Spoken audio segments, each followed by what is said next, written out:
Imagine if we can steal some ideas from the B2C world that we can apply to B2B that can fill your funnel and help you to get way more opportunities than you're getting right now. Increasing sales, generating more commission, you get the point. Would you be interested? Well, that's exactly what we're going to talk about on this episode. Check it out. Hey, everyone. Welcome to another great episode of the Sales Evangelist Podcast. I'm your host, Donald C. Kelly, the Sales Evangelist. And I'm so excited for another great episode. I'm so excited to be here with you today. And on this episode, I have Kam Dasani. Now, Kam and I, we connected. He was a Silicon Valley sales rep, reached out to me, beautiful email, knows what he was doing, and was able to grab my attention. Super personalized, and it was attractive to a salesperson. And I was able to connect with him. I thought he made total sense on how he saw B2C strategies that can apply to B2B. And literally, he's making hand over fist with the money that he's doing right now in his business, applying these concepts. No matter what type of business you're in, B2B tend to be laggers in comparison to what some of the B2C world's doing. And I wanted to explore this conversation. Now, if this is your first time listening to our podcast, I want to help you understand that we designed the show to be able to help you, one, build pipeline, and two, accelerate deals through the pipeline. Today's episodes are going to fall around how you can build deals and accelerate deals through the pipeline. It's a little bit combination of both, but Kam comes at it a unique way. If you haven't done so already, subscribe to the show. Reach out to me on LinkedIn and connect. I'm on here right now, and I would love to connect with you and to chat and learn a little bit more about your business. I want to give a shout out to some folks that has recently connected with me on LinkedIn. And it's pretty legit. I'm telling you, I do it all. I take care of my LinkedIn so you can get on there and see me. But Dalton Danks, thanks so much. Appreciate the connection on LinkedIn. And I want to give a big shout out to JR McFarland. Thank you so much. Craig Bowman, appreciate it. Thanks for hitting me up. Lisa Miller, means a lot. I can't wait to learn a little bit more about your success. And also Julia, thank you so much for connecting with me. If you want to do so as well, go ahead and drop me a message on LinkedIn. Don't just follow, but drop an actual connection request. As we dive into this episode, Kam goes into a story, how he was a Silicon Valley seven-figure sales rep, and how he was able to get a transition into what he's doing now. But the process specifically, what are some of the challenges we're seeing in B2B and how those are improving in the B2C world? Check it out. Kam, welcome to the show. Donald, thanks for having me. Real quick before we jump in, guys, I want to make this exciting and entertaining for everybody here. I'm somebody that went from $250,000 a year in tech sales to 7 figures a year as an entrepreneur and investor. So if that sounds interesting to you, stay tuned. Ooh, he came out swinging, guys. This is good. This is good. And that's why I like having you, because it's unique, it's different. And it's not just like some stale, I wrote a book on how to close, my 5-step process. This is, and no offense to anyone who wrote a book on 5 steps closing. It's probably really dope, but I like this conversation where we're going. I bragged about you a little bit in the teaser and about your background coming from the Silicon Valley world. Talk to me about that for a little bit. You alluded to that in your quick intro there. Yeah. So originally from Menlo Park, natural path was to go and work for a tech startup. My first startup that I worked at was Veeam, basically a fintech company that Google and Goldman Sachs invested in. And throughout my entire tech sales career, I worked my way up from, SMB sales to mid-market to eventually the enterprise and strategic levels. And I found that I always had this itch to do more as an entrepreneur and start my own business, and also take a lot of risks when it came to, I guess, non-traditional investments, right? And things that most of my corporate colleagues were telling me not to do.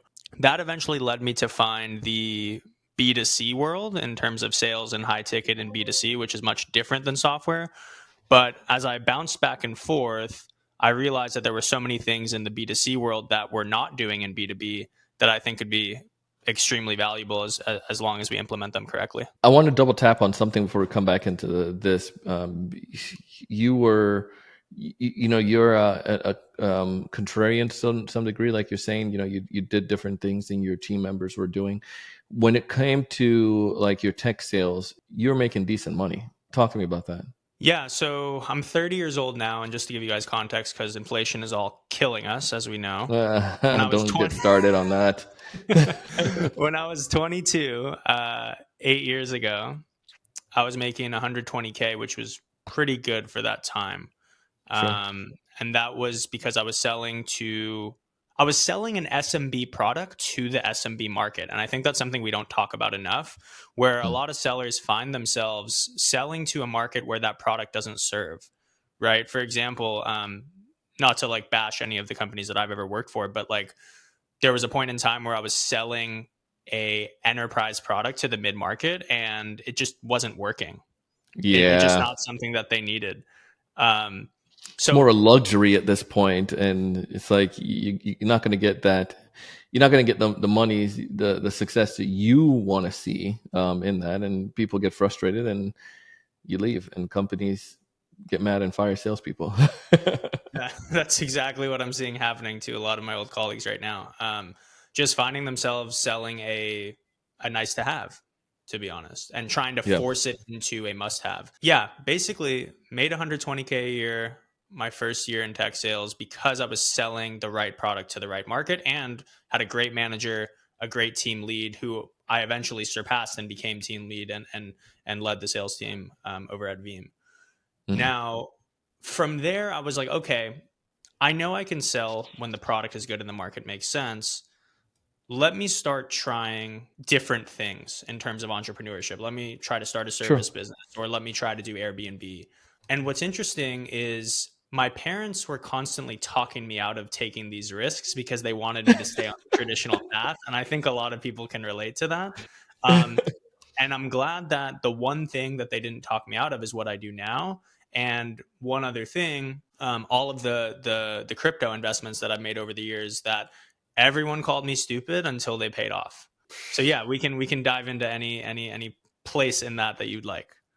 So I want to go into like the because you're doing some really fascinating things in the B2B B2C world right now. But in our previous conversation, one of the things that you had we had talked about was there are some gaps right now in the B2B sales process. What would you say some of those gaps are in the B2B sales process? Because after we go through that, I wanted, and just to give the end from the beginning, I want to go and tap into the sales process you're doing for your B2C side. So tell me before this, what are some of the challenges you see? And I'm sure much of us can relate. And if you can relate to some of these things, I want you to go ahead and find Cam or me on LinkedIn and just drop a message, say DK, we relate, and send a message to both of us. But go ahead real quick, Cam. So the first thing that comes to mind is my whole career in B2B, we were taught about the product, but we weren't really taught how to sell. So we would get on calls and we would ask a couple questions and we would do demos and when we would ask for a next step. And it was basically just hit or miss. And what I've learned in B2C is that you have to ask the questions that actually get you to the next step in the sales process. That doesn't necessarily mean they're 100% in, but getting them closer and closer to 100% in. And a lot of people think, oh, okay, well, that's common knowledge. Okay, well, then why aren't we doing it? Right. One of the biggest questions that I've never been told by any leader in tech to ask is the doubt question. The doubt Oh, question means what's going to happen if we like keep doing what we're doing now? Are we going to be okay? Are we going to be like more than okay? And then if they say, yeah, we're going to be okay, then you say, then why are we here? Right. And that typically uncovers why they're here because people don't just hop on demos for no reason. mm. Right. But you have to get them to realize why they're there because a lot of the times they forget, the prospect forgets. So doubt is a huge emotional question. Why are we here? What happens if we keep doing what we're doing now? Does it get us closer to the goal or not? So go back on that. But why would a prospect forget? I mean, I think it's kind of hard for them to forget if they're in a meeting with me that they wanted to book something. They forget because they have a lot going on Mm. and they basically need to remind themselves. It may be in the back of their subconscious, but when people say things out loud, they tend to remember. And then they're like, okay, well, I just kind of told Cam or whoever's on the other side of the phone that this is something that I actually need, Yeah. right? You just need to get them to admit that again. because then it's like when you get to the end of the call and you're like, hey, like you have to lead next steps. That's another thing that I like saw people at a very high level, like having very unclear next steps in a call. And like, I don't know why we're not taught to be more aggressive. I think we're really um, pressed on being like ultra professional for no reason. And I think that turns a lot of people off because they're on a call and they're like, man, like I don't really want to even be on this call. This demo is so boring. Like, what am I doing? And I think what set me apart and got me the numbers that I did was like I just knew I'm like, hey, like we're either gonna set a next step today or like we both know this isn't going anywhere. So like, what do you want to do? Yeah. Right? Like, let's just talk like people. Like, you're either here because you're evaluating this seriously or you're not, and that's fine. But like we need to find that out fast so we don't have things get to S5 in Salesforce and then we're wondering why things aren't moving forward. At my last company, my S3, which our S3 was like decision maker is involved. My Yeah. S3 to close was 85%. Why? Because if a decision maker is actually involved, that means they're serious. And if I'm doing a good job of showing them what we can do for them, but half the battle is getting the decision maker on the call, because if somebody Yeah. BTL comes into the process, and for those that are listening that don't know what BTL is, you probably do, below the line Mhm. buyer, it's just not even a serious opportunity to begin with. So I love this. All of this is great. Where we won as a sales professional. I need to be comfortable enough to be able to bring doubt into the equation or into the process. This is something you're saying, and I presume the reason why it works so well in B2C is that you don't have time to waste, because it could be a one call close in some instances, or a very minimal, like maybe a couple, as opposed to the B2B process where it could be longer. I just don't have that. And I'm usually at that point at a B2C, I'm probably dealing with the person that can make a decision rather than a committee that is just elongating and stretching things out. Am I off on that? You're not off. Okay. So, and we got that part. And then the next component now is I need to be comfortable talking about doubt, but also being willing to, make sure I'm with the right people. Those are some of the things that's there. And I think also that you have sales leaders at times who I think there's a lot of fear in the B2B side where I'll give you an example, Cam. One of my client that I coach, he had a customer and they were looking at other vendors. Like, we all knew it. I told him, bring it up in a conversation, bro. But his boss told him not to bring it up in the conversation because he's so worried that if you bring this up, all of a sudden they're going to be pessimistic and going to run and go to that other client, prospect, other company, the vendor. But 98%, some stupid number like that, of companies say they evaluate at least three people when they're looking at a solution, and it goes up to like some dumb numbers like 12. But the point is, if you get somebody and you think you're the only one, they're looking at somebody else. Why are the leaders in the B2B side so territorial or so fearful of having this type of discussion? Talk to me on that real quick, and then I want to transition to your sales process. Yeah, great question. So they're territorial because they think that reputation means more than what it is. And what I mean by that is they're a manager, Yeah, and maybe and obviously they have somebody above them, and they're worried about what the next person up the chain thinks because everybody is scared to lose their job at the end of the day. got it. That is why employees don't take risks, right? So when I was in sales, like our QBRs, Hmm. I used to say things like, hey, like, why aren't we acting like we're the best thing walking? Like, people don't act like that anymore. They're just like very like neutral and like, yeah, like we don't want to say anything bad about the competition. It's like, why not? They're If saying it bad doesn't things work, about you. Yeah, they're saying bad things about you, but people are so worried about losing their jobs or doing the wrong thing, and they're so scared because they know the last time they didn't have a job, it took them 6 months to get another one. got it. That's it. So living in fear. You went into B2C. What did you start to do, by the way? When I first transitioned into B2C? Yeah, because your business right now. Sure. So during my and to give the audience context as well. Yeah, give us a story. My entire tech sales career, I was always looking for ways to make more money. And I realized I didn't really have the time to like go all in on a business because that took too much energy, time, mental bandwidth, so on and so forth. And as we know, like selling tech or selling B2B in general, it's a business on its own, right? Mm-hmm. So what I did is I started to learn how to trade. Okay. And the first person that ever taught me how to trade was my first tech sales manager at Veeam, because we were in the fintech space and we were in finance. So he taught me about crypto. He taught me about options trading on the US stock market. And I started to make some good passive income, like a little extra, 3 to 5K a month. And I was like, okay, what do I need here to go all in on this full time? Because if I can make people an extra 3 to 5K a month, that's probably worth a good amount of money to them. So I'm thinking strategically in even this realm. So then I eventually got to like taking bigger risks with the same strategies. And I'm like, okay, I'm taking the same trades with more money, and now I'm making more money as a result. Now I'm making 7 to 10K a month. Okay, time to walk away from the job. That's when I walked away and I was like, okay, I'm going to start showing people this stuff simply because they're already asking me. And that's how I got my first clients. They were all corporate colleagues of mine. Yeah. And then I realized, okay, I can build this into a really big business, helping people make 7, 10, 12, 15K a month, depending on their budgets. And what that path allows people to do is they can decide if they want to keep their job or not. They can still do this part-time and they can decide if they want to keep their job. But best part is if you get laid off, you're not scared anymore. Yeah. So now you can even take bigger risks within your own company to try to become a top performer by doing riskier things in your sales process to close more deals. Because the people that are saying the risky things on sales calls are the best performers. The top performers are not culture fits, regardless of what people want to say. I was told, I have a t-shirt that says not a culture fit that I used to wear because I wanted to stand out.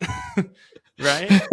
So, for example, I used to use an analogy on sales calls all the time where I would say, hey, do you understand that the reason you're not progressing to the goal that you told me that you're trying to get to is because you want to stay on the free version of our product, which is essentially the Planet Fitness of our software. Meaning you're not walking into Planet Fitness and seeing a bunch of jack dudes and a bunch of supermodel looking women. You're just not. But if you go to Bay Club or Equinox, you are. Why? Because they're people that actually invest in their process. People got that. People bought from me off of that, right? It's a good visual, but also it's direct. 100%. And that's what we're missing in the corporate world. Direct selling. We don't need to dance. Yeah. You did something with your sales process, which I want to tap into for a little bit. I had a friend on our show, Marcus Sheridan, and he's a big he uses videos a lot, and he loved the idea of preparation, getting the prospect prepared before the call, and being transparent as well. You told me about your sales process that you're doing right now. Do you mind walking me through that with the VSL and so forth? Yeah. Oh, on the B2C side for sure. So yeah, B2C. Sorry. Yeah. We don't do this in B2B, which I don't understand why. I think it's because it's like, I don't want to say it's too innovative, but it's like such a far stretch right now for people to grasp. But I've built $100,000 a month business off of this funnel. You run a video ad where you call out the audience you want to attract and you tell them what you have to offer and you show them your results. Combination of those things. It's my face on it. They DM you, okay? I'm not saying you have to use my face. I'm saying that's what I do. Dang it. All right, dang. We're going to do You that. can use it if you want me for UGC. Yeah, we can talk UGC if you want that. That's fine. Cam was like, bro, I'm going to get some money off of this, bro. Yeah. Come hire me for your tech consulting. Exactly. No, but they see the ad on Instagram. Why Instagram, first of all, as opposed to TikTok or YouTube? Couple of reasons. Personal brands are being built on Instagram today, and that is where the highest level buyer is, whether they're B2C, an accredited investor. That's a consumer, but he's still an accredited investor, he or she, and looking to really invest a couple $100,000 into something, or they're a high level B2B buyer in their company, right? Instagram is where it's at. TikTok is kind of a BS audience, and YouTube, if I'm being totally honest, it's good, but it requires a lot more budget to crack. It just does. Yeah. The cost the return you're getting on the cost you're spending isn't there unless you have a really big budget. With Meta, you can spend $50 a day as a software company. And I'll tell you, as someone who I spend more than $50 a day now. I spend about $300 a day on ads. But when I was spending $50 a day, I was still making $80K a month. Right. Not bad. So that's absurd to think $50 a day times 30 days in a month is $1,500 a month to get 80K back. That return on ad spend, or ROAS, as we call it, is absurdly high. Yeah. The point is, somebody DMs you on Instagram to learn more about what you have. Then we have what we call a setter process, which in tech we call it SDR, but that's more of a call process. It's not really in the DMs, obviously. The setter process, mine, and it depends on what you're doing, but mine is pretty straightforward. We're going to financially qualify you right away, because no one with the budget is going to be turned off by that. Hey man, I run a team of ex-Goldman Sachs traders. Typically, we work with people that have a minimum of 5 to 15K liquid that they can actually invest in the markets. Does that sound like you? No one's going to be pissed off by that if they actually have it. That's like you coming to me and saying, hey, Cam, just want to make sure you're a 7-figure entrepreneur before you come on my show. Sure. Why would I get pissed off? Yeah. Fair question. No. What do I have to reveal that? What if all right, you're not a fit. Why do I have to tell you my credit score? Well, you're worried about it because it's not good, right? Yeah. Nobody's offended by anything that isn't true, right? Ooh, so that's like a quote for the day there. Click the tweet or something. But quick that's to your thumbnail. Like, nobody's offended unless it's true. Yeah. Right. So anyways, they say yes. I say, cool. Here's a quick overview of what we do. And I talk about our background. Long story short, I partnered with a couple ex-Goldman Sachs traders to learn how to trade. And now we help people learn how to follow our trades so they can do it part-time while still at work and not worry about like studying charts all day like we do. Love it. Here are our returns. Would you like to book a call? Yes. This is like when you say the setter, is that somebody actually they're talking to at this point, or is this like a email or something that they get? This is in my Instagram DMs. Got it. My employee, yeah. When I first started my business, it was me running it, but my employee is now managing that conversation. Dope. Yeah. From there, now here's the part that B2B is missing though. After this is very important. Yeah.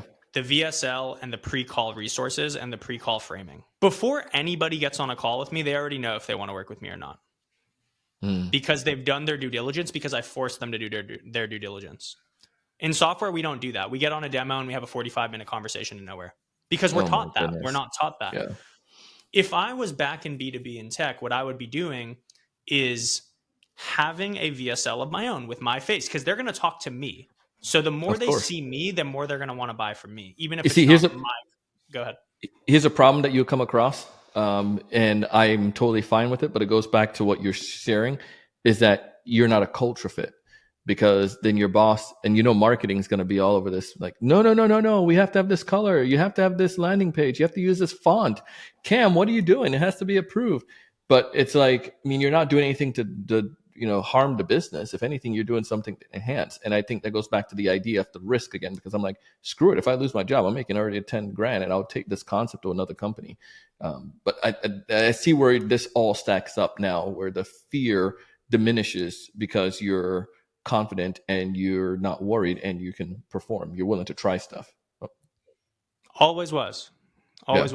Then they book a call and they fill out some information in the calendar form, which, once again, another thing, when people book a call in software, they're not really filling out any qualifying information on themselves or on their business. They should be doing phone that. Number, email. How do we not know what budget a prospect has before they get on the call? I think that's insane. Don't you think that's insane? Why don't we know? Why do we get on the call and have to have that awkward conversation? Like, hey, so what are you typically used to spending on software? Like, are you kidding me? We should know that before they get on the phone. We're just looking into free tools. Why am I on this call then? No one gets on a call with me and says, hey, I'm looking for something free. So why would they do that in a sophisticated, quote unquote, sophisticated B2B sale? Doesn't make any sense. I think this part works well too, because the person already qualified themselves in the chat with the team. So it's just a natural next step. Like, here's my budget. I'm interested. I really want to learn. And as opposed to, where it's B2B, it's what we find sometimes. And I think also, not only B2B, but mostly where it's just get as many leads as possible and just get them before the salespeople, and they can be successful with, they'll get some of them to come through. But the opportunity cost is great because I'm wasting, whatever you're spending in an SDR, 70, 80 a year, they're hourly to have conversations with people that will never, ever buy, but they're the tire kickers. It's just to Yeah. make people feel busy, to make them feel like they're doing something. And I think what we have to realize is there is not 8 hours of functional work you can be doing every day. I don't believe that. Yeah. And I think we're doing stuff to make ourselves feel like we're moving forward, but in reality, we're just burning out slowly. Let me give you an example with cold calling, right? Cold calling works, once again, if you're calling the right person for the right thing. So, Kim, what do you mean? HR doesn't answer the phone. They're not phone people.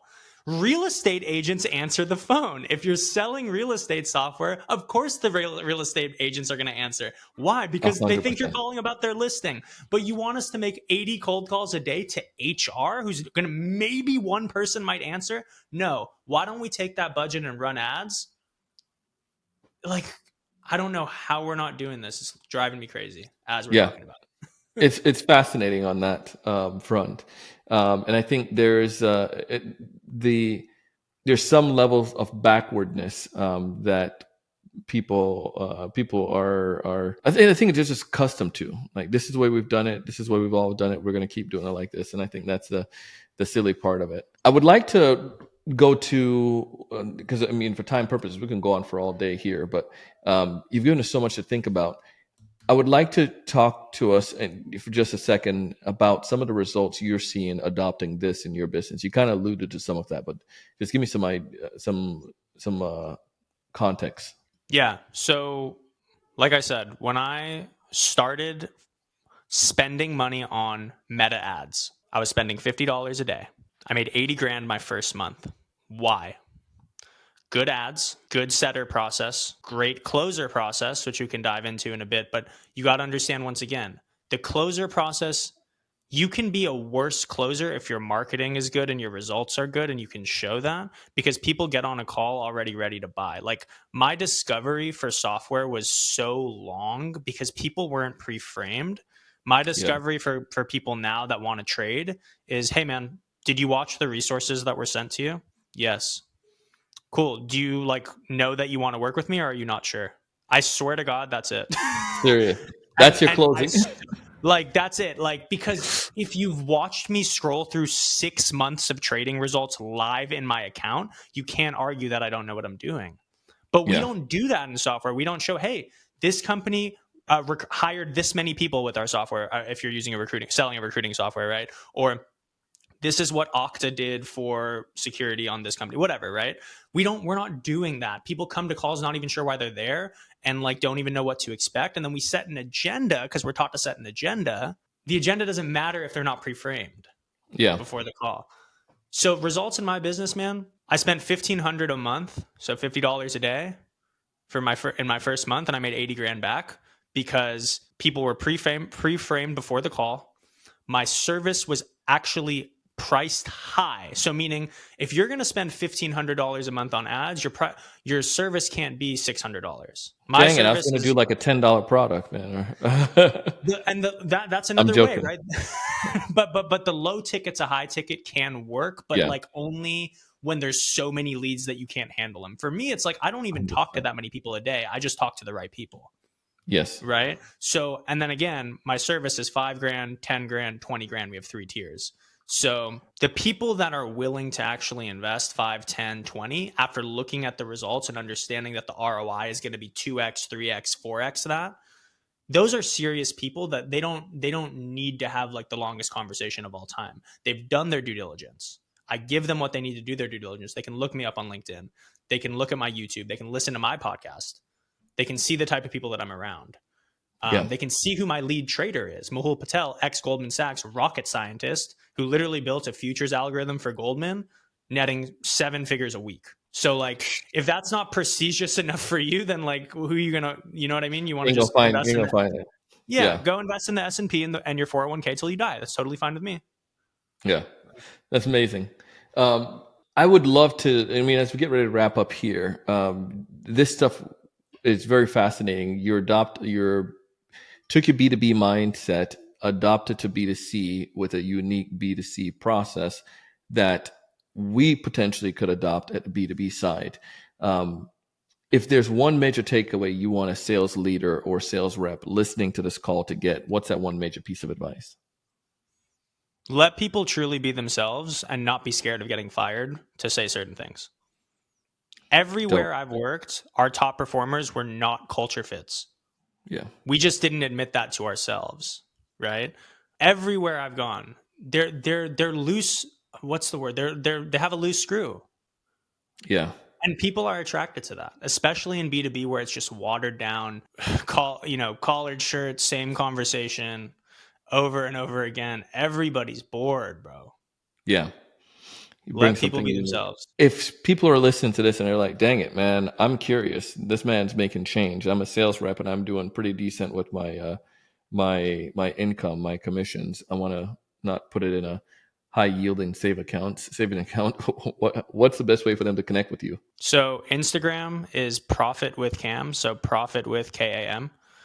You can DM me. I'll literally send you a video showing year to date every single trade we've done, wins and losses. We have an 80+% success rate. And what we're doing high level is trading options, which just means we're predicting what's going to happen to a stock by a certain date instead of just buying a bunch of shares and like hoping we're going to get a 2x in 10 years, Yeah. right? There's levels to sophistication when it comes to investing. And if you're not tapped in with Wall Street people, then you're going to lose because you're going to be forced to put your money in your company's 401k or, and keep in mind, the 401k is the greatest scam of all time for the consumer. Why? Because they're doing what the bank is doing with your money. Why do you think the bank only gives you 3 or 4%? Because they're taking bigger risks and making way more. And they know you're too stupid to go out and figure it out.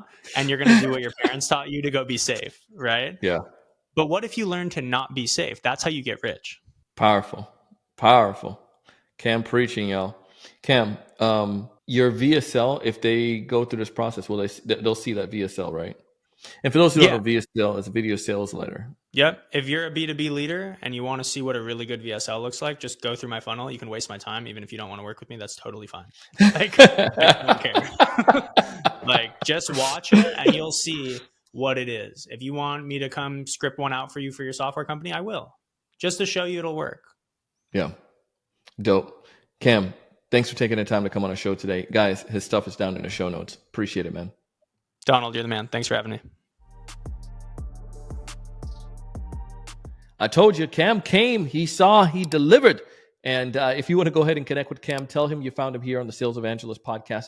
What I love about it, the concept of helping the prospect to, like most of the prospects that we are talking to, they know the rhythm, they know the process, they know what you're going to try to do. Imagine if you just set up your system to give them the information already. Just be transparent, qualify them before they even get to the point where they jump into into a meeting with you. I think it's a waste. You can do it a lot easier if you get the prospect to take the time to engage with you and to qualify themselves. If you want to connect with Cam, learn about what he's doing, or even go and partner with him, you can find details and you can go and evaluate it yourself and learn more about him. You heard him on the podcast. But as always, I want to help you to thrive. I want you to succeed. I want you to build opportunities. I want you to close more deals. And this is why I bring you folks that can give you insights that you're not going to typically get all the time.